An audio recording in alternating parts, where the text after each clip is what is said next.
Punjab assembly को जो तहलील करने का हमारा फ़ैसला है तहरीक इंसाफ का, वो बिल्कुल ठीक है और मुल्क में शफाफ इंतखाबात ज़रूरी हैं इस टाइम।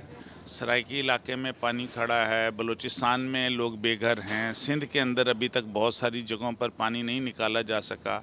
तो बेहतर ये होता कि अगर अभी असम्बली ना तोड़ी जाती और सियासतदान मिल बैठ के कोई इसका लाया अमल तय करते।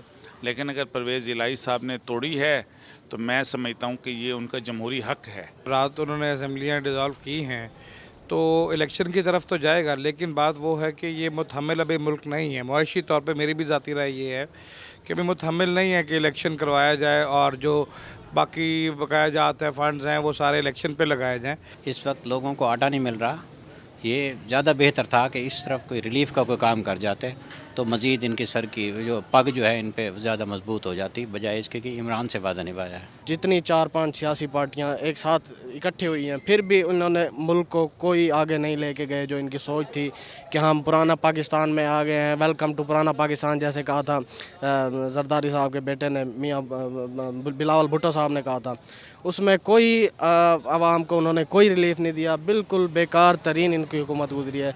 तो अब हमारे जो पॉइंट ऑफ व्यू से है, एक इमरान खान ही है जो कि हमारे पाकिस्तान को आगे लेके जा सकता है। इस वक्त जो करंट सिचुएशन है उसमें तो थोड़ा सा ऑकवर्ड लग रहा है कि यार असम्बली भी टूट गई, लोग गरीब हैं, but in the larger perspective क्या कहा जा सकता है कि कोई अच्छी गेम हो सकती है।